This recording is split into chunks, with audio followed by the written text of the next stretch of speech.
जैसे एक प्रसंग आता है, उड़ीसा में एक ठाकुर जी हैं, उनका नाम है टोटा गोपीनाथ। क्या नाम है? टोटा गोपीनाथ। ये टोटा गोपीनाथ कैसे हैं सुनो। श्री चैतन्य महाप्रभु अपने शिष्य की कथा सुन रहे थे और कथा में जो शिष्य थे वो ध्रुव चरित्र सुना रहे थे। ध्रुव चरित्र में उन्होंने वर्णन किया कि ध्रुव जी महाराज 5 महीने तक ठाकुर जी का भजन करते रहे और चित्त में ठाकुर जी का दर्शन करते रहे। 5 महीने बाद ठाकुर जी जब सामने प्रकट हो गए तो ध्रुव जी ने नेत्र नहीं खोले, तो ठाकुर जी ने उनके हृदय के स्वरूप को अंतर ध्यान कर दिया, तो ध्रुव जी व्याकुल हो गए। अब ये बात वक्ता कह रहे हैं, लेकिन सामने बैठे महाप्रभु जी को लगा कि उनके चित्त के ठाकुर जी अंतर ध्यान हो गए और वो इतने व्याकुल हो गए, इतने व्याकुल हो गए और ढूंढने लगे, कहां गए ठाकुर जी, कहां गए, श्याम सुंदर तुम कहां गए। तो जिस फर्श पर बैठे थे वहां नीचे अपनी उंगलियों से विरह में आतुर होकर के खोदने लगे, ठाकुर जी कहां चले गए। और खोदते महाराज तभी उनका हाथ में एक ठाकुर जी का सुंदर रूप आया, वही थे श्री गोपीनाथ। प्रकट करके निकाले, हृदय से लगाए, ठाकुर जी प्रकट हो गए और बोले तुम्हारी कथा सुनकर के ये प्राप्त हुए, लो आज से इनकी सेवा तुम ही करना। और वो उनको प्रदान कर दिए। फिर वो टोटा गोपीनाथ कैसे हुए? जब महाप्रभु जी श्री जगन्नाथ जी में विलीन हो गए तो ये बात सुनकर के जो शिष्य थे वो इतने व्याकुल हो गए कि रुदन कर करके उनकी स्थिति ऐसी हो गई, कुछ महीने बाद उनकी कमर झुक गई।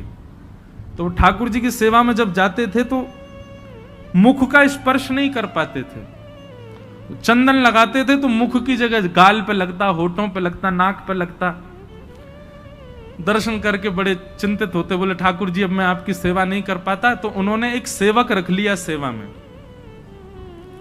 सेवक रखा तो रात्रि स्वप्न में ठाकुर जी प्रकट हो गए। सब लोग इधर देखो, सावधानी से सुनो।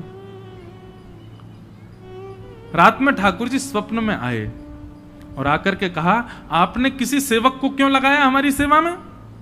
बोले जय जय मेरी कमर टेढ़ी है गई है, मैं तो आपको मुख छू ना पाऊं, या हमारे एक सेवक लगा दियो। ठाकुर जी बोले हमको नहीं पता, हम आपके हाथ से सेवा करेंगे, सेवा लेंगे, कोई सेवक हमको स्पर्श नहीं करेगा, हम आपके लिए प्रकट हुए, कोई और हमको नहीं छू सकता। जय जय आपकी नाक मुख इन पर चंदन लग जाता है। बोले हमको स्वीकार है लेकिन करोगे आप ही। दूसरे दिन सुबह मंगला का समय मंदिर खोला, सेवक को कहा तुम बाहर ही रहो हम जाते हैं। जैसे ही भीतर पहुंचे तो क्या देखा, जो ठाकुर जी ऐसे खड़े थे त्रिभंग लली ठाकुर जी, वो ऐसे मेरी तरह नीचे ऐसे बैठ गए और बैठ करके बोले अब ऐसे हमारी सेवा करो, अब तुमको ऊपर हाथ करने की जरूरत नहीं। तो ठाकुर जी नीचे हो गए, इसलिए उनका नाम पड़ गया टोटा गोपीनाथ। ये कथा हमने क्यों सुनाई? कथा सुनाने का उद्देश्य दूसरा था। श्री चैतन्य महाप्रभु को कथा सुनते सुनते आभास हुआ कि ठाकुर जी कहां चले गए, और उन्होंने जब खोदा तो वहीं प्रकट हो गए। मतलब वैष्णव रसिक जन ऐसे कथा नहीं सुनते कि बस सुन ली हो गया काम। वो चिंतन करते करते वो ऐसा लगता है उनको कि मैं ही ध्रुव हूं, मैं ही प्रहलाद हूं, मैं ही भक्तिमती मीराबाई हूं, मैं ही सूरदास हूं। वो उस कथा को, घटना को अपने ऊपर ले लेते हैं। आप कहेंगे महाराज जी ये संभव नहीं है, ये है संभव। संसारी जीव जब सिनेमा देखने जाता है ना, वो जानता है कि ये सिनेमा नाटक है, वो जानता है कि ये सिनेमा झूठ है, लेकिन फिर भी उस सिनेमा को देखते देखते उसको अनुभव होने लग जाता है कि ये मेरी घटना है। और कभी कभी वो वहां दिखने वाले उस व्यक्ति के साथ होने वाली घटना पर रुदन करने लग जाता है, भावुक हो जाता है, कभी कभी अपने ऊपर बहुत ज्यादा ले लेता है उसको। इसका मतलब क्या है? ये गुण हमारे पास है पर संसार के लिए, ठाकुर जी के लिए नहीं है। इसको ठाकुर जी के लिए परिवर्तित करो। जब ध्रुव का प्रसंग आए तो यही विचार करो, मैं ही ध्रुव हूं, मैं ही 5 वर्ष की आयु में घर से चला गया हूं, मुझे ही नारद जी मिले हैं, मैं ही तप कर रहा हूं, मैं ही व्याकुल हूं ध्रुव की तरह। इस प्रकार कथा सुननी चाहिए। तो नृसिंह चतुर्दशी और कथा हो रही थी, तो कथा में जैसे ही वर्णन किया कि प्रहलाद के प्रेम के खातिर, प्रहलाद के विश्वास के खातिर भगवान नृसिंह खंभ भेदन करके प्रकट हो गए। सब जय जयकार करने लगे, लेकिन उसी सभा में बैठे श्री गोपाल भट्ट गोस्वामी जी बड़े चिंतित हो गए और लौट करके आए और अपने ठाकुर जी को देख करके कहने लगे, शालिग्राम भगवान उनसे आके कहने लगे, आप सर्वसमर्थ हो, लेकिन मेरे लिए क्यों नहीं हो रहे हो?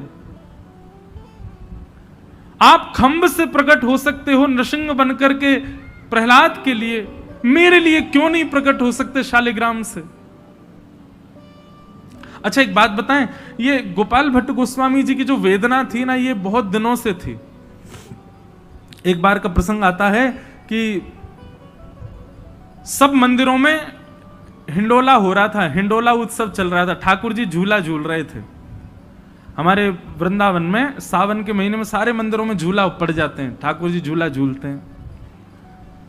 अच्छा, सावन में झूला झूलने का कारण क्या है पता है आपको? सावन में हवा नहीं चलती, लेकिन वातावरण में नमी होती है। उस समय हवा नहीं चलती, नमी होती, ठंडक होती, पर हवा नहीं चलती, इस वजह से पसीने बहुत आते हैं। तो सखियां क्या करती हैं, बड़े बड़े वृक्षों पर झूला डाल देती हैं और फिर ठाकुर जी को बैठा करके, श्री जी को बैठा के झुलाती हैं, तो झूलते हैं तब हवा लगती है। इसलिए सावन में झूला झूला जाता है, ठाकुर जी को झूला झुलाते हैं। तो सब जगह झूला उत्सव चल रहा था वृंदावन में। तब तक राधा रमन जी प्रकट नहीं हुए थे, शालिग्राम रूप में ही थे। तो बड़े बड़े रसिक जन मंदिरों में जावें और मंदिर के ठाकुर जी को देख करके उनके भाव पर पद गावें। राधा वल्लभ जी पे गाए, राधा हमारे बिहारी जी के लिए गाए, आदि आदि वैष्णवों ने सब सुंदर मंदिरों में जा जा करके पद गाए। तभी यही हरिराम व्यास जी, जिनकी मैं बता रहा था बात, ये श्री हरिराम व्यास जी राधा रमन जी मंदिर में आए। तब तक राधा रमन जी प्रकट नहीं हुए थे, शालिग्राम रूप में थे। तो शालिग्राम जी झूला झूल रहे थे, तो झूला झूलते हुए ठाकुर जी को देख करके वो गाने लगे, झूले रे झूले मेरो गंडकी नंदन। गंडकी नंदन समझे? नेपाल में एक नदी है गंडकी, वहीं से शालिग्राम जी प्रकट होते हैं। तो शालिग्राम जी गंडकी नदी से आए, इसलिए कौन हो गए? गंडकी नंदन। झूले रे झूले मेरो गंडकी नंदन। श्री गंडकी नंदन ठाकुर जी झूला झूल रहे। अब गंडकी नंदन जैसे ही कहा तो श्री हरिराम व्यास जी, वो गोपाल भट्ट गोस्वामी जी को बड़ी पीड़ा सी हुई। बोले कि बाकी जगह तो लाल हैं, बाकी जगह तो राधा वल्लभ हैं, बाकी जगह तो कुंज बिहारी हैं, बाकी जगह तो राधा दामोदर हैं, गोविंद देव हैं, और मेरे ठाकुर जी जो गंडकी नंदन नेपाल के कर दिए। हमारे ठाकुर जी को नाम श्री जी के संग क्यों नहीं जुड़ रहा? श्री किशोरी जी के साथ मेरे लाल जी का नाम क्यों नहीं आ रहा? उनको पीड़ा हुई। और फिर उसके बाद में उन्होंने एक शब्द और गाया, क्या?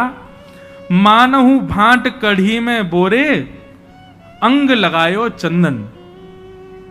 बोले राधा रमन जी कैसे दिख रहे हैं? शालिग्राम जी देखे हैं ना, शालिग्राम जी के ऊपर पीला पीला चंदन लगा है।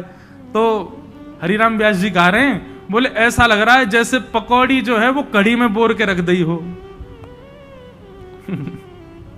मानहु भटा कढ़ी में बोरे, अंग लगायो चंदन, झूले रे झूले मेरो गंडकी नंदन। गोपाल भट्ट गोस्वामी जी तब से पीड़ा में थे। बोले देखो ये कैसे, भले ही हाथ ना पाई नैन नहीं नासा। बोले देखो तो कैसे ठाकुर जी, इनके हाथ भी नहीं है, इनके पाम भी नहीं है, नैन भी नहीं है, नाक भी नहीं है। हाथ ना पाई नैन नहीं नासा, ध्यान करत कछु होत आनंदन। बोले इनको ध्यान कैसे करूं, इनके हाथ पाम नाक कुछ है तो है नहीं। आहा,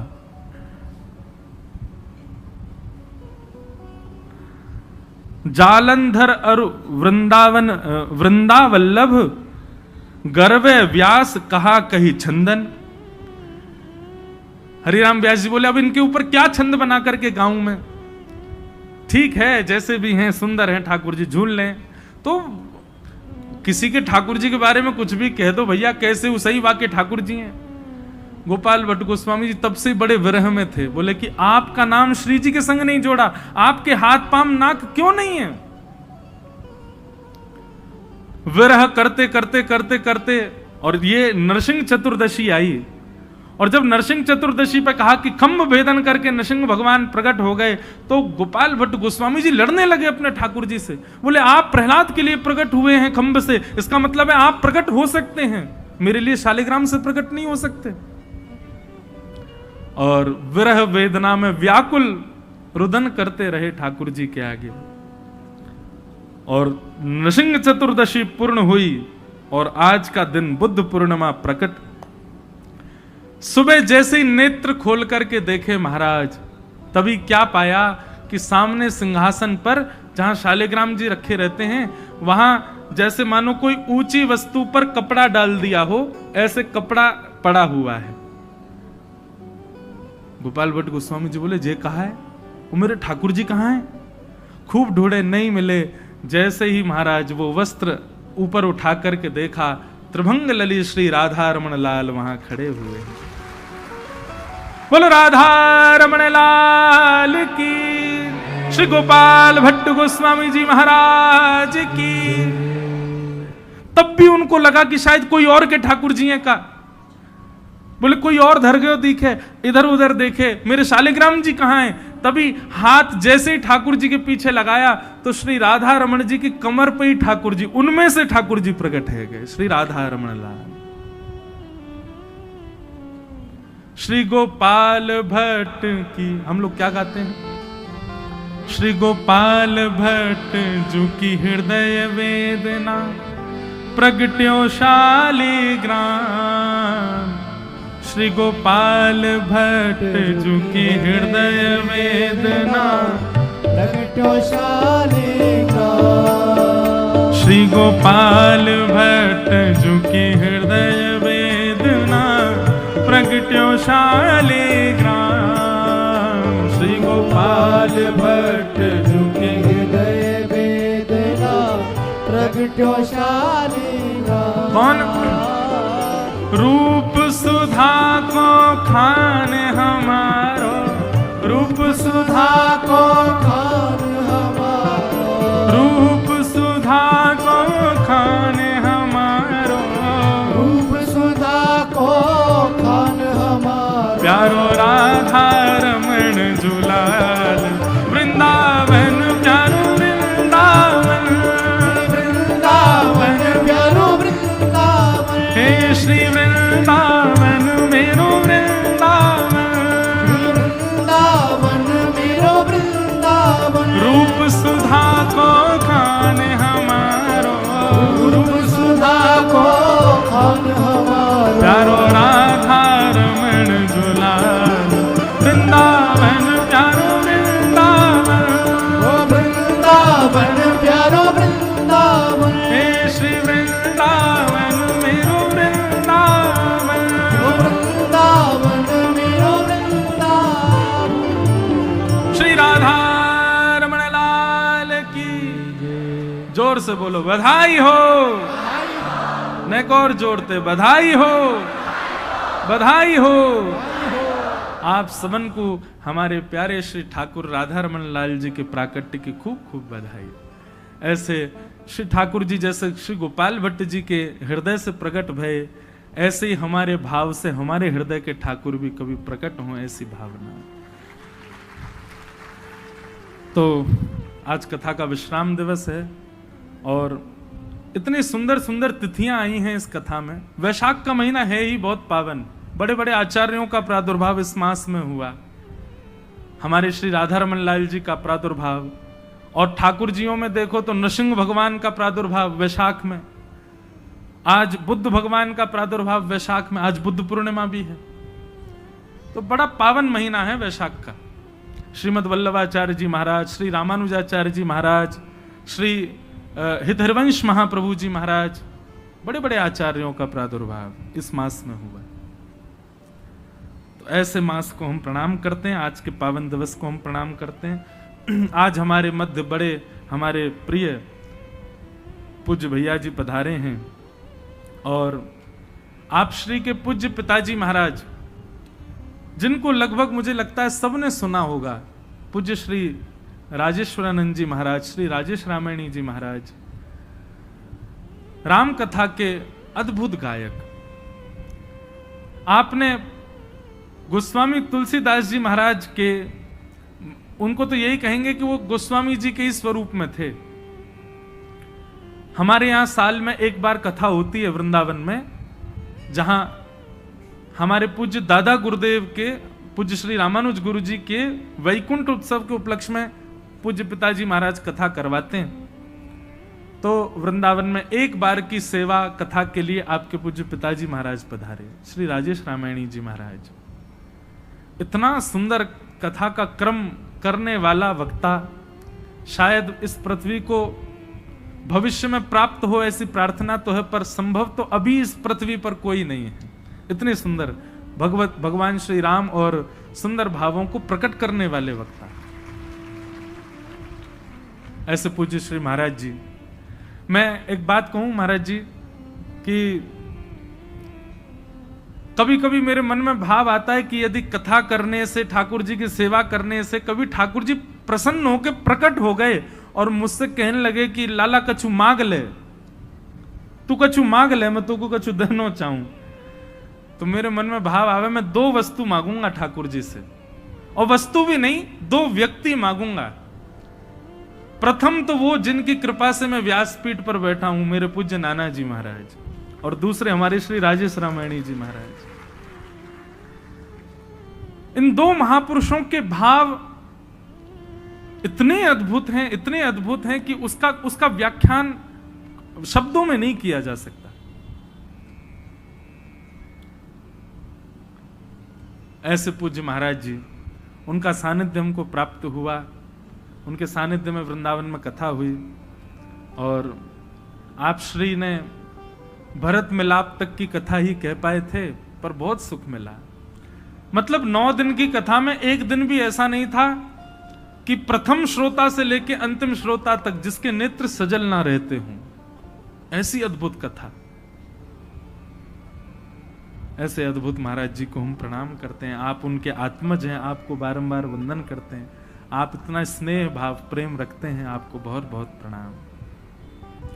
आइए अब विश्राम दिवस की कथा है, कथा में प्रवेश करें।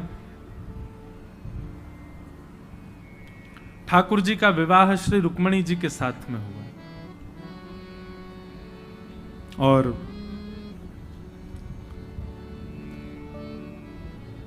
बड़े प्रेम और भाव से कौंडन्यपुर के लोगों ने ठाकुर जी की बारात का स्वागत किया। ठाकुर जी इतने सुंदर बनकर के गए महाराज के सब ठाकुर जी के रूप पर मोहित हो गए। जय हो महाराज, जय।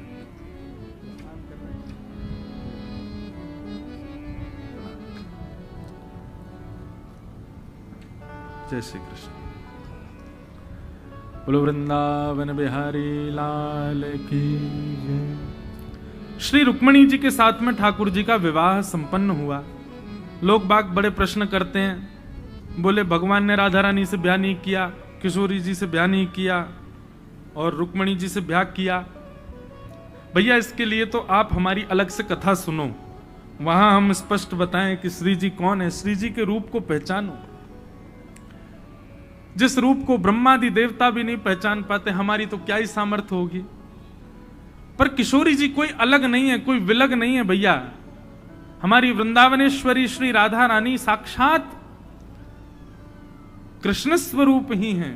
कृष्ण प्रेममयी राधा, राधा प्रेममयो हरि। श्री कृष्ण का प्रेम ही श्री राधा रानी है और श्री किशोरी जी का प्रेम ही श्री कृष्ण है। जीवने निधने नित्यम राधा कृष्ण गतिर्मम, राधा कृष्ण गतिर्मम। जिस प्रकार एक अभिनय करने वाला व्यक्ति, वो भले ही विवाह हो रखा हो उसका, लेकिन वो अभिनय करने के लिए पिक्चर में जाकर के अलग अलग कन्याओं से ब्याह कर लेता है, केवल अभिनय दिखाने के लिए। ऐसे ही ये समझ लीजिए कि वृंदावन तो ठाकुर जी का वास्तविक है, और ये जो ब्याह भाई 16,100 ये ठाकुर जी का अभिनय है, ये तो ठाकुर जी को अभिनय है। वास्तविक तो श्री किशोरी जी ही ठाकुर जी की हैं। अब ये गोपनीय बात है। अब कई लोग अब सिनेमा देखते हैं, वहां दिखने वाला जो वो होता है, क्या बोलते हैं उसको, क्या बोलते हैं उसको, अरे हिंदी में बताओ क्या बोलते हैं, अभिनय करने वाले को क्या बोलते हैं? अभिनेता। वाह, अभिनेता। अभिनेता जो होता है, हमको वही पता होता है जिसके साथ उसका सिनेमा में ब्याह हुआ, मतलब नाटक से ब्याह हुआ। देखो, इसका मतलब कान पकड़ के क्षमा मांगे, हम ये नहीं कह रहे हैं कि कोई ब्याह नाटक से हुए ठाकुर जी के, पर कह भी तो यही रहे हैं अंतरंग भाव से कि मूल ठाकुर जी का ब्याह तो हमारी श्री जी के संग ही है। नित्य ब्याह ठाकुर जी का किशोरी जी के साथ हुआ है, व्यवहार ब्याह ठाकुर जी का 16,108 के साथ हुआ है। भगवान की लीला दो प्रकार की, एक तो नित्य है और एक व्यवहार है। ध्यान से सुनिएगा, नित्य लीला अनादिकाल से चली आ रही है और अनादिकाल तक चलती रहेगी। नित्य लीला आज भी चलती है ठाकुर जी की। ये जो बीच बीच में हम ठाकुर जी की अंतरंग कुछ लीलाएं सुनाते हैं, ये लीलाएं कहीं लिखी नहीं गई हैं। ये रसिक जन जब चिंतन करते हैं तो उनको चिंतन में दिखाई देती है। कहां से दिखाई देती है? क्योंकि वो नित्य चल रही है। और व्यवहार लीला जो हमको सिखाने के लिए ठाकुर जी ने की है, वो भागवत आदि ग्रंथों में वर्णित की गई है, जिससे हम सीख सकें। हमको सिखाने के लिए, हमको बताने के लिए, हमको मार्ग दिखाने के लिए ठाकुर जी ने व्यवहार लीला की है। बाकी नित्य लीला में तो ठाकुर जी सदा श्री जी के संग ही रहते हैं, किशोरी जी के संग ही रहते हैं, वहां से कभी विलग नहीं होते। तो भगवान का विवाह रुक्मणी जी के साथ में हुआ। रुक्मणी कौन है? साक्षात लक्ष्मी है, और श्री कृष्ण साक्षात नारायण है।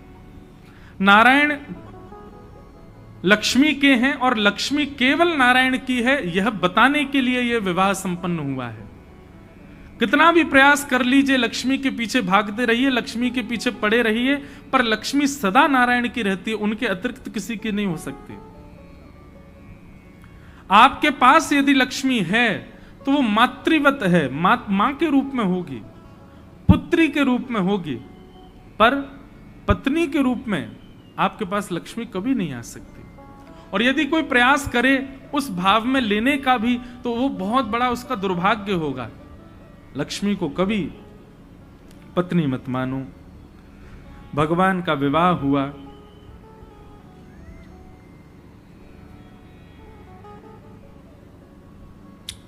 रुक्मणी जी के साथ प्रेम भाव से ठाकुर जी पधारे। द्वारिका में आकर के आनंद कर रहे थे ठाकुर जी, तभी भगवान को एक खबर मिली कि एक सत्राजित यादव है, उसके पास में सिमंतक मणि है, और सिमंतक मणि हजारों किलो सोना रोज देती है। ठाकुर जी ने मन में विचार किया, बोले भैया अकेला व्यक्ति इतने स्वर्ण का क्या करेगा। आज भी तो यह नियम है, यदि व्यक्ति के पास में अधिक धन हो और उतना कर ना देता हो तो सरकार हड़प लेती है। क्या करोगे इतने का? भगवान ने हड़पा नहीं है, लेकिन जाकर के सत्राजित को समझाया कि भाई तुम्हारे पास एक मणि है जो हजारों किलो सोना देती है, इतने का करोगे क्या तुम? एक बात सदैव याद रखिएगा बंधुओं, जरूरत से ज्यादा जब आपके पास संसारी वैभव आता है तो काम, क्रोध, लोभ, मोह, ईर्ष्या, द्वेष, अभिनिवेश, अहंता, ममता, चिंता, ये जितने भी अवगुण हैं, ये लाने नहीं पड़ते, ये धीरे धीरे कहीं ना कहीं से आपके ऊपर इफेक्टेड होते हैं, आते हैं आपके पास। इसीलिए हमारे शास्त्रों ने आज्ञा की कि धन का दशांश दान करो। 100 रुपया है तो 10 रुपया दान करो, 1000 रुपया है तो 100 रुपया दान करो, 1 लाख रुपया है तो 10,000 दान करो, करोड़ है तो लाख दान करो। जितना धन है उसका दशांश तुरंत निकालो। और कहां निकालो? इस प्रकार के वैदिक यज्ञों में, इस प्रकार के क्रमों में, इस प्रकार की भक्तिमय भावनाओं में उसका व्यय करो, खर्च करो। जहां लोगों का कल्याण हो रहा हो। अब ये भागवत की कथा हो रही है, इतने सारे वैष्णव आ रहे हैं, सबको ज्ञान मिल रहा है एक व्यक्ति के खर्चा करने से। तो व्यय का नियम, दान का नियम इसीलिए बताया गया क्योंकि जब आप दान करते रहते हैं, संसार में हर वस्तु चलायमान है। चला लक्ष्मी चलम प्राणम चलम जीवत यौवनम चला चलेति संसारे धर्म एको ही निश्चल।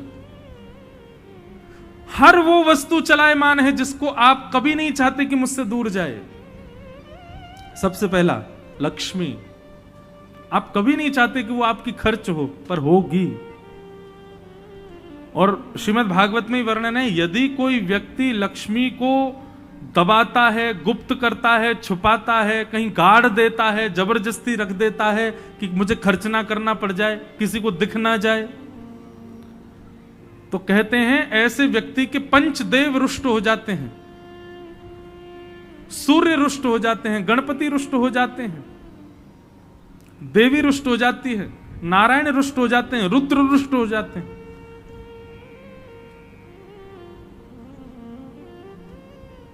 पंचदेव रुष्ट हो जाते हैं उस व्यक्ति के, जो व्यक्ति लक्ष्मी को चलायमान नहीं बनाता, लक्ष्मी को व्यय नहीं करता और विशेष रूप से दान नहीं करता लक्ष्मी से। उसके पंचदेव रुष्ट होते हैं और ऐसी कोई योजना बनाते हैं कि वो लक्ष्मी जहां कहीं भी होगी वहां से निकलेगी, निकल करके जाती है, क्योंकि लक्ष्मी चलायमान है, लक्ष्मी रुक नहीं सकती। भगवान ने जाकर के सत्राजित से कहा, तुम अकेले इतने धन का क्या करोगे? सत्राजित बोला, आपको योजना बताओ। बोले, योजना यह है कि इसको तुम कार्यालय में जमा करा दो द्वारिका की में, और तुम बता दो तुमको कितनी जरूरत रोज होती है, उतना हमसे रोज ले जाया करना। लेकिन सत्राजित को यह प्रस्ताव भाया नहीं। उसने कहा कि मैं सोने की चद्दर ओढ़ूंगा, सोने की तकिया लगाऊंगा, सोने के बिस्तर पर सोऊंगा, चाहे मैं जो करूं, पर मैं मणि नहीं दूंगा। भगवान ने एक बार प्रार्थना की, नहीं दी तो ठाकुर जी वहां से चले गए। देखिए बंधु, ठाकुर जी ये लीला इसलिए कर रहे हैं ताकि हमको बता सकें, किसी के भी वस्तु के प्रति कभी आपका मन नहीं जाना चाहिए, नहीं तो वो आपके लिए कहीं ना कहीं गलत साबित होगा। ठाकुर जी भले ही भलाई के लिए सत्राजित के पास गए कि मणि दे दो, पर उसका दुष्परिणाम क्या हुआ? 3 दिन बाद सत्राजित का भाई मणि पहन करके चला गया। जंगल में एक शेर ने उसको मार दिया और मणि लेकर के शेर चला गया। शेर को भालू ने मार दिया, मणि लेके भालू चला गया। 5 दिन तक जब वो लौट करके नहीं आया तो भगवान के ऊपर इल्जाम लगा दिया सत्राजित ने कि मेरे भाई को श्री कृष्ण ने बंदी बना लिया है, क्योंकि वो 3 दिन पहले मणि मांगने आए थे, मैंने देने से मना कर दिया, इसलिए उन्होंने मेरे भाई को बंदी बना लिया। ठाकुर जी यदि गए ही नहीं होते सत्राजित के पास तो ये बात होती? कभी नहीं होती। भगवान बड़ी चिंता में आ गए, अब क्या करें? ठाकुर जी बोले, चिंता क्या करनी है, अब चलो ढूंढते हैं। ढूंढने के लिए भगवान गए, वन की ओर गए तो देखा प्रसेन मरा पड़ा था, शेर के पंजे के निशान। आगे जाके देखा शेर मरा पड़ा था, वहां रीछ के पंजों के निशान। आगे जाकर के भगवान एक गुफा में प्रवेश कर गए और भीतर जाकर के देखा तो एक मणि थी। ठाकुर जी ने मणि उठाई और भालू ने ठाकुर जी के ऊपर आक्रमण किया। 18 दिन तक भगवान ने युद्ध किया और 18 दिन बाद जब उस भालू की नस नस ढीली हो गई, चरणों में गिर गया, बोलो नाथ मुझे मत मारिए। भगवान बोले, कौन हो तुम? बोले, मैं जामवंत हूं। ठाकुर जी ने जैसे सुना जामवंत, अपने हृदय से लगा लिया, ये चिरंजीवी हैं जामवंत जी महाराज। भगवान बोले, अरे जामवंत आप यहां कैसे? बोले, मैं तो नाथ सतयुग में भी था, त्रेता में भी था, द्वापर में भी हूं, कलयुग में भी रहूंगा, चिरजीवी हूं, चिरंजीवी हूं। भगवान की उनसे बड़ी प्रेम वार्ता हुई। ठाकुर जी ने बताया, ये मणि की वजह से हम पर कलंक लग गया है द्वारिका में, इसलिए मणि लेने आए। जामवंत जी बोले भगवान ये तो बाह्य मणि ले जा रहे हैं, मेरे हृदय की मणि भी साथ में ले जाओ। ठाकुर जी बोले हृदय की मणि? तभी भीतर गए और जामवंत जी अपनी पुत्री जामवती को लेकर के आए और ठाकुर जी के हाथ में हाथ रख करके जल अर्पित करके पानी ग्रहण कर दिया। नाथ ये मेरे हृदय की मणि है। जब आपका जानकी जी के साथ में विवाह संपन्न हुआ त्रेता युग में, और जब मैं आपको जानकी जी के साथ में देखता था ना, और जिस प्रकार आपकी व्याकुलता मैंने देखी जब जानकी जी का हरण रावण ने किया, तब मुझे लगा कि ऐसा जामाता मुझको मिले, ऐसा दामाद मुझको मिले जो मेरी पुत्री के लिए भी इतना व्याकुल हो, मेरी पुत्री के लिए भी इतना विचलित हो, मेरी पुत्री के लिए भी एक सेतु बना दे। मैंने तभी मन में विचार किया था कि मेरी पुत्री तो केवल और केवल इन्हीं को ही ब्याहेगी। लेकिन उस समय आप मर्यादा पुरुषोत्तम थे, आप एक ही ब्याह करके एक ही पत्नी व्रती थे। पर नाथ अब द्वापर युग में तो आप लीला पुरुषोत्तम हो, मेरी पुत्री स्वीकार करो। और श्री जामवंत जी की पुत्री जामवती को ठाकुर जी ने स्वीकार किया। बोलो जामवती रमण भगवान की। ठाकुर जी ने जामवती जी को स्वीकार। एक संत कथा सुनाते हैं कि जामवती जो थी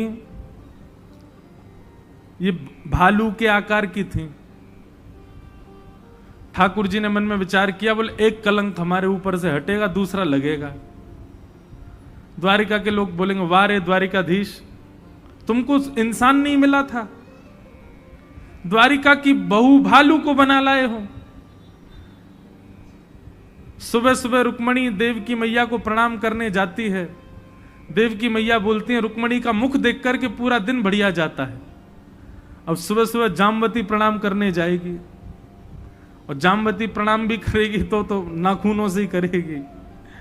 देव की मैया भी परेशान हो जाएंगी। ऐसी कथा भागवत में नहीं है। भागवत के अनुसार तो जामवती जी परम सुंदरी हैं, पर कहीं वर्णन आया कि जामवंत की पुत्री है, तो जामवती जैसी और कई जगह पिक्चरों में और सीरियल में भी देखा, जामवती वैसी ही हैं, भालू जैसी ठाकुर जी के साथ विराजती। तो भगवान ने क्या किया, अपने घोड़े पर जामवती जी को बैठाया और लेकर के द्वारिका पहुंचे। चुपचाप पीछे के द्वार से द्वारिका में प्रवेश किया और धीमे धीमे,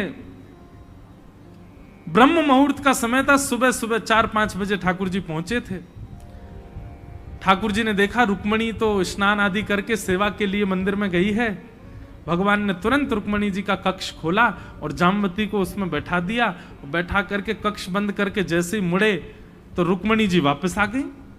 और रुक्मणी जी ने जैसे ही ठाकुर जी को देखा, चरणों में प्रणाम किया, नाथ प्राणनाथ आप आ गए, आपकी प्रतीक्षा में सारा द्वारिका व्याकुल था, आप कब आए? भगवान बोले अभी आया। इतना विलंब क्यों हुआ आपको आने में, इतने दिन बीत गए? ठाकुर जी बोले देवी अब ठीक है, बाद में बात कर लेंगे इस बारे में, अभी हम आए हैं, अभी कहना उचित नहीं लगता, तुम दुखी हो जाओगी। रुक्मणी जी बोली ऐसी क्या बात है कि मैं दुखी हो जाऊंगी, अभी बताइए आप। ठाकुर जी बोले अब छोड़ो ना। बोले नहीं नहीं नाथ बताइए ना, मैं नहीं होंगी दुखी, आप बताओ। ठाकुर जी बोले हम गए थे वन में मणि ढूंढने, वहां एक परम सुंदरी कन्या हमको मिल गई, तपस्या कर रही थी बैठ करके। हमने उससे जाकर के पूछा हे सुंदरी तुम किसके लिए तपस्या कर रही हो? तो उसने कहा मैं द्वारिकाधीश कृष्ण को पति रूप में वर्ण करना चाहती हूं, उनके लिए तपस्या कर रही। देवी उसने जब अपने नेत्र खोले ना, मैं तुम्हें क्या वर्णन करूं उसके रूप का। अब जैसे जैसे ठाकुर जी रूप का वर्णन करें, रुक्मणी जी मुट्ठी बांध, बोले अच्छा इतनी सुंदर है? बोले नेत्र तो उसके मैं क्या कहूं। और जब बोलती है ना तो ऐसा लगता पुष्प झर रहे हों, हाथ उसके इतने कोमल, स्पर्श करती है तो मानो ऐसा लगता मक्खन हो। देवी हम तो उस पर अपना तन मन वार आए, उससे ब्याह कर लिया हमने, और ब्याह करके उसको ले आए। रुक्मणी बोली कहां है? अभी तुम्हारे कक्ष में। मेरे कक्ष में क्यों? बोले तुम्हारे लिए दूसरा कक्ष बनवा देंगे ना हम, वो यहीं रहेगी आज। बोले उसके लिए दूसरा बनवाओ। बोले नहीं, वो बहुत सुंदर है, बहुत कोमल है, सूर्य की रेशे भी उस पर अगर चले गए ना खिड़की से भी तो भी उसको कष्ट हो जाता है, श्रम हो जाता है। तुम्हारा कक्ष बड़ा आधुनिक तरीके से बना, इसमें वो रहेगी, तुम्हारे लिए हम दूसरा कक्ष, तब तक तुम देवकी मैया के संग सो जाओ। रुक्मणी जी को तो सहने ही नहीं हुआ। बड़ी सुंदरता की बखान कर रहे हो, मैं श्राप देती हूं जो भी मेरे कक्ष में है ना वो मुझसे थोड़ी कम सुंदर स्त्री हो जाए। और जैसे ही श्राप दिया, कक्ष खोल करके देखा तो जामवती जी जो रीछ के रूप में थी वो एक कन्या के रूप में बैठी हुई थी, रुक्मणी जी से थोड़ी कम सुंदर है, बस हल्की सी। बस ये समझो कि कोई कोई अदा ऐसी है जहां लगता है कि ये जामवती है, नहीं तो दोनों अगर संग खड़ी हो जाए तो एक सी दिखती हैं। ठाकुर जी ने रुक्मणी जी को हृदय से लगाया, बोले आपने हमारा काम बनवा दिया, धन्यवाद। अब हम इनसे ब्याह कर लेंगे अच्छे से। इस प्रकार ठाकुर जी की कोई लीला है, सब बताते हैं संतजन। भगवान ने उस स्यमंतक मणि को वापस किया। सत्राजित यादव को ग्लानि हुई और उसने अपनी पुत्री का विवाह भगवान के साथ करा दिया। भगवान का तीसरा विवाह हुआ सत्राजित यादव की पुत्री सत्यभामा के साथ। बोले सत्यभामा रमण भगवान की। कितने ब्याह हो गए ठाकुर जी के? 3। सत्यभामा के साथ ठाकुर जी का विवाह हुआ। तत्पश्चात फिर एक बार की कथा ऐसी आती है कि फिर सत्राजित यादव ने मणि भगवान को दी दहेज में, तो भगवान ने लेने से मना कर दिया। तो किसी व्यक्ति ने सत्राजित को मार करके मणि चुरा ली। अब ससुर जी की मृत्यु की खबर सुनकर के ठाकुर जी बहुत रोए। सत्यभामा से गले लग के ठाकुर जी खूब रोए। तब सत्यभामा ने कहा कि आप ही मेरे पिता की मृत्यु का बदला लो और जाकर के उससे मणि ला करके मुझे दे दो। भगवान बोले ये मणि हमारा पीछा नहीं छोड़ेगी, घूम फिर के आती जाती है। तब ठाकुर जी ने जाकर के सतधनवा का वध किया, लेकिन मणि उसके पास नहीं थी। मणि ले गए थे अक्रूर जी महाराज, लेकिन द्वारिका के लोगों ने फिर संशय किया ठाकुर जी के ऊपर, और विशेष रूप से भगवान की पत्नी सत्यभामा ने। जब भगवान ने आकर के कहा कि मैंने सतधनवा को मार दिया लेकिन मणि उसके पास नहीं है, तो सत्यभामा को ऐसा लगा कि द्वारिकाधीश कृष्ण झूठ बोल रहे हैं। इनकी मणि पर दृष्टि बहुत पहले से थी, इन्होंने छुपा करके रख ली अपने पास, मुझे ना देनी पड़े इसलिए कह रहे मुझे मिली नहीं है। बंधुओं, ऐसी कथा है आज की, एक गृहस्थाश्रमी को सुनने योग्य कथा। जब आप गृहस्थाश्रम में प्रवेश कर जाते हैं ना, तो एक विचित्र प्रकार का भार आपके सिर के ऊपर होता है। यहां पर कई लोग गृहस्थाश्रम पार मतलब कर चुके, ऐसे लोग भी जो जी लिए, बढ़िया हो गया, सब ठीक है, अब तो विश्रांति की ओर है। पर कई लोग अभी प्रारंभ की अवस्था में हैं। खैर, हम तो क्या ही ज्ञान दें इस बारे में आपको, हम खुद नहीं जानते, पर जो यहां पढ़ने में आया उस हिसाब से बतावें। तो ठाकुर जी एक बात कहते हैं, एक क्षण के लिए आपको ऐसा लगेगा कि सब आपका है और आपके बिना कुछ भी नहीं हो सकता, पर यह बिल्कुल गलत है। कोई भी आपका नहीं है और आपके बिना सब कुछ हो सकता है। सदा इस बात को मन में रखा कीजिए। कोई भी आपका नहीं, केवल और केवल एक आपके हैं। कौन? श्री गोपाल जी। और देखो, वो ही आपके हैं और उनकी सेवा ही आपके बिना नहीं हो सकती। बाकी संसार में कोई आपका नहीं है और आपके बिना कोई काम रुकने वाला नहीं है। हमको कभी कभी ऐसा लगता है कि हमारे बिना कुछ काम नहीं चलेगा, हमारे बिना ये कैसे रहेंगे, हमारे बिना इनका कैसे क्या होगा, मेरे बगैर तो ये हो ही नहीं सकता। अरे देखो, सब मुझसे कितना प्रेम करते हैं। ये सब निरर्थक बात है। भगवान ने हमको एक खूबी दी है, बहुत ध्यान से सुनना। भगवान ने हमको एक कला दी है, क्या? भूलने की बीमारी। कितना भी प्रेमी व्यक्ति क्यों ना हो, हम उससे कहते हैं तुम मेरे प्राणों से प्यारे, तुम तो मेरे हृदय हो, तुम तो मेरे प्राण सर्वस्व हो, तुम्हारे बिना तो मैं मर जाऊंगा। जब वो व्यक्ति चला जाता है कुछ नहीं होता, कुछ दिन बाद सब भूल जाते हैं, अपनी क्रियाओं में सब लग जाते हैं। इसलिए संसार को अति मिथ्या कहा गया, बहुत झूठा है संसार।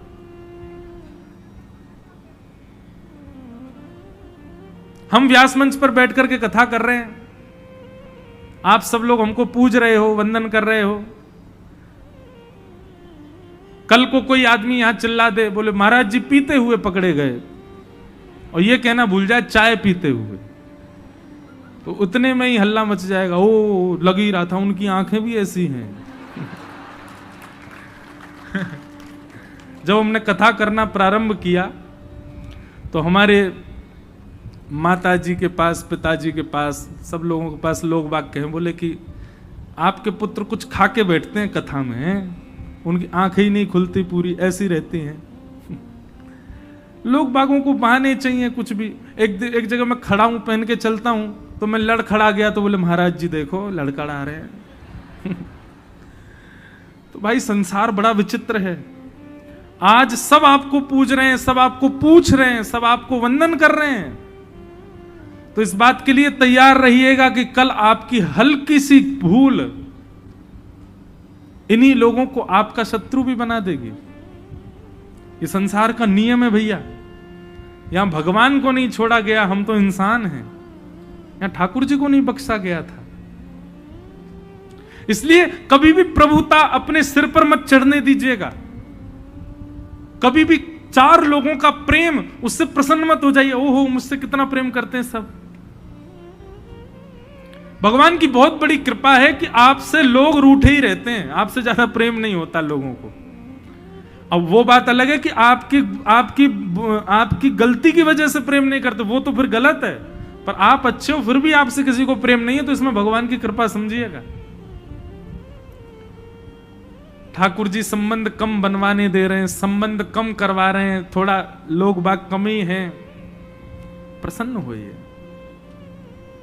और यदि बहुत बढ़ रहा है, सब जगह से लोग बाग बढ़ रहे हैं, अब हम कथा करते हैं, सब जगह लोग बाग इतना प्रेम करते हैं, इतना स्नेह करते हैं, आपका प्रेम स्वीकार तो करते हैं, पर हृदय में एक चीज रखते भी हैं कि भाई कोई भरोसा नहीं है किसी का। ये आज हमको पुष्प की माला दे रहे हैं, प्रेम दे रहे हैं, तो कल कुछ भी कर सकते हैं। ये बात मन में रहती है और रखनी भी चाहिए, उससे कल को पीड़ा नहीं होगी ना। अगर कल को कुछ ऐसा हो कि आपके प्रति कोई व्यक्ति विपरीत हो जाए तो आपको पीड़ा नहीं होगी। इसलिए भैया किसी से आशा मत रखो।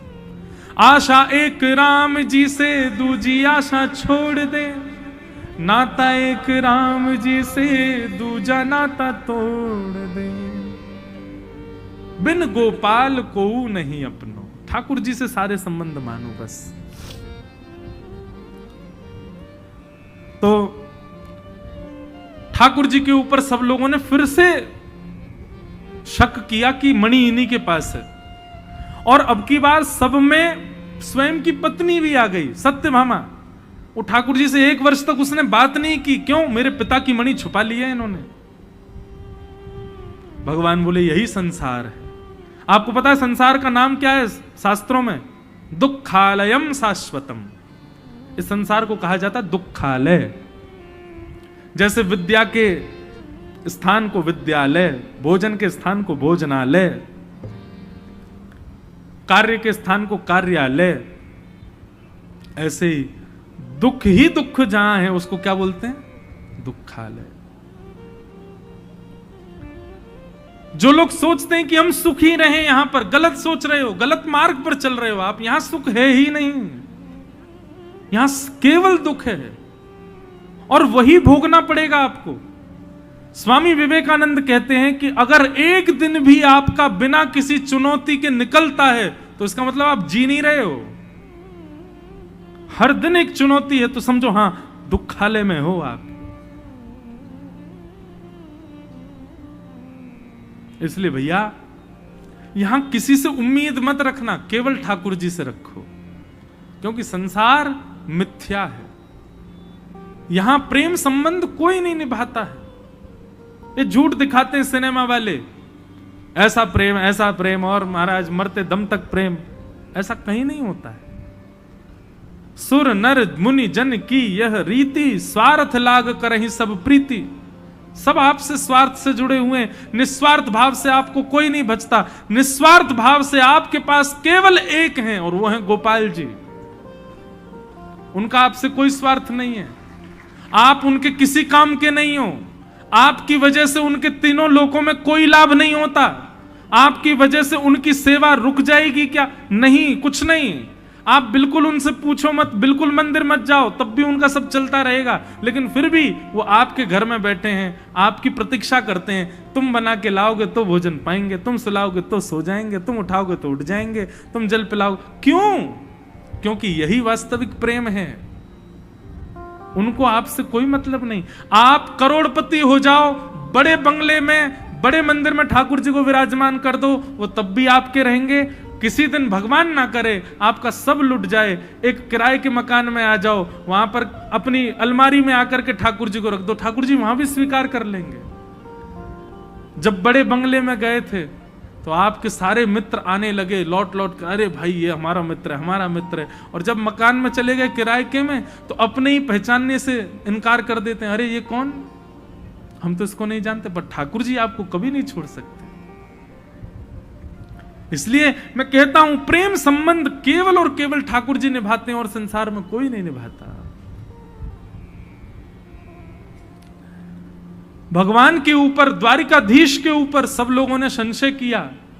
भगवान मौन रहने लगे, किसी से कुछ कहते नहीं है। एक और बात, जब आपके ऊपर ज्यादा ही बातें उठने लग जाएं, सब लोग आपके विपरीत होने लग जाएं, ऐसा समय सबके जीवन में आता है कि आपका हर व्यक्ति विपरीत हो जाएगा। आप कुछ अच्छा भी बोलोगे तो भी वो विपरीत ही हो जाएगा। ये समय सबके जीवन में आता है। किसी के जीवन में पहले आ जाता है, किसी के में बाद में आता है, किसी के में मध्य में आता है, पर आता जरूर है। इसलिए तैयार रहना इस समय के लिए। उस समय करना क्या है? ज्यादा सफाई नहीं देनी। एक बात सदैव याद रखना, ज्यादा साफ सफाई देने वाला व्यक्ति भी चोर है। सबसे सुंदर उत्तर क्या है? मौन। मौन हो जा, क्योंकि सत्य का यह स्वभाव है कि सत्य छुपता नहीं है। आज नहीं तो कल वो बीज के भांति है। सूर्य का प्रकाश पड़ा नहीं कि एक बूंद जल गिरा नहीं, वो प्रकट हो जाएगा। समय का प्रतीक्षा करो। अभी आपका समय थोड़ा सा आया है ऐसा, 1 वर्ष, 2 वर्ष, 4 वर्ष, 5 वर्ष, 10 वर्ष, कभी ना कभी तो वो समय पुनः खिलेगा और आप सत्य साबित कर पाओगे। इसलिए विचलित नहीं होना है। ठाकुर जी के साथ स्वयं ऐसा हुआ है। 1-1.5 वर्ष बाद अक्रूर जी ने आकर के जब स्वीकार किया कि नहीं नहीं, मणि मेरे पास है, आप द्वारिकाधीश पर संशय मत करो, तब द्वारिका के लोगों के नेत्र सजल हो गए। तब ठाकुर जी से सब क्षमा मांगने लगे, हमको क्षमा कर दो, हमने आप पर संशय किया। भगवान बोले नहीं, ये संसार है, यहां आप भगवान को नहीं छोड़ रहे हो। मैं इस बात से संसार को बताऊंगा कि तुम तो इंसान हो, तुम कैसे बचोगे। जबकि द्वारिका के लोगों की रोजी रोटी भगवान से चलती है। द्वारिका के लोगों का रहना, खाना पीना, सोना सब ठाकुर जी से। द्वारिका लेकर के ठाकुर जी आए हैं सबको, फिर भी ठाकुर जी पर संशय करने में किसी ने सोचा नहीं। ऐसा ये समंतक उपाख्यान सुनाया गया। बोलो भक्तवत्सल भगवान की। इस समंतक उपाख्यान को सुनने से व्यक्ति को जीवन में कलंकित नहीं होना पड़ता, ऐसा भागवत जी में वर्णन है। और ठाकुर जी का चौथा विवाह हुआ श्री यमुना महारानी के साथ। हो मीठे रस से भरोड़ी महारानी लागे, महारानी लागे, मन प्यारो प्यारो यमुना जीरो पानी लागे। मीठे रस से भरोड़ी महारानी लागे, महारानी लागे, प्यारो प्यारो यमुना जीरो पानी मीठे रस से भरोरी महारानी लागे, महारानी लागे। मोहे प्यारो प्यारो यमुना जीरो पानी लागे। मीठे रस से भरोरी महारानी लागे, महारानी लागे। मोहे प्यारो प्यारो यमुना जीरो पानी लागे। ओ मोहे प्यारो प्यारो यमुना जीरो पानी लागे। मोहे प्यारो प्यारो यमुना जीरो पानी लागे। ना भावे मन माखन मिश्री अब ना कोई मिठाई। ना भावे मन माखन मिश्री अब ना कोई मिठाई। हे मारी जीवड़िया ने भावे राधा नाम मलाई। मारी जीवड़िया ने भावे राधा नाम मलाई। ओ मारी जीवड़िया ने भावे राधा नाम मलाई। मारी जीवड़िया ने भावे राधा नाम मलाई। हे वृषभानु की ललितो गुड़धानी लागे, गुड़धानी लागे। मोहे प्यारो प्यारो यमुना जीरो पानी लागे। वृषभानु की ललितो गुड़धानी लागे, गुड़धानी लागे। मोहे प्यारो प्यारो यमुना जीरो पानी लागे। हे मीठे रस से भरोरी महारानी लागे, महारानी लागे। मोहे प्यारो प्यारो यमुना जीरो पानी लागे। रस से भरोरी महारानी लागे, महारानी लागे। मोहे प्यारो प्यारो यमुना जीरो पानी। बोलो वृषभानु दुलारी की, श्याम सुंदर श्री यमुने महारानी की।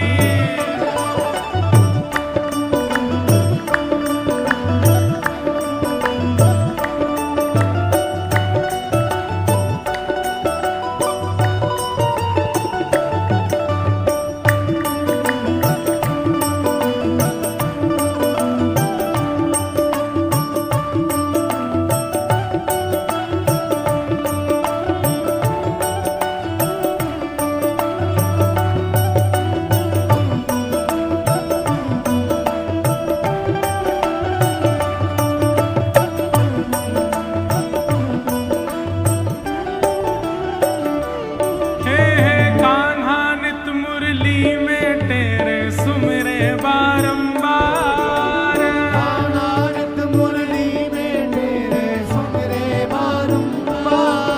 हे कान्हा नित मुरली में तेरे सुमिरे बारंबार। कान्हा नित मुरली में तेरे सुमिरे बारंबार। हे कोटिक रूप धरे मन मोहन तो न पावे पार।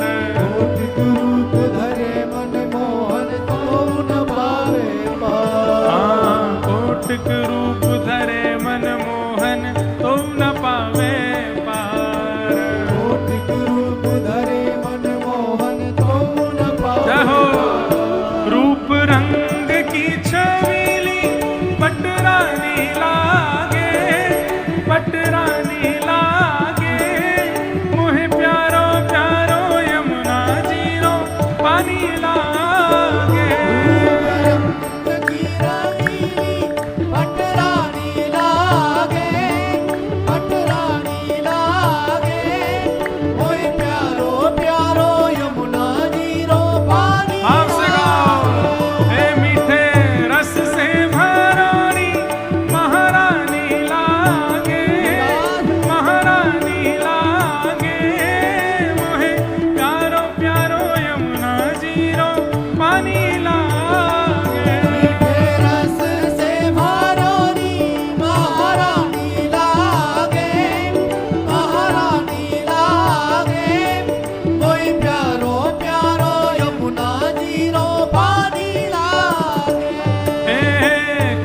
जी तो सा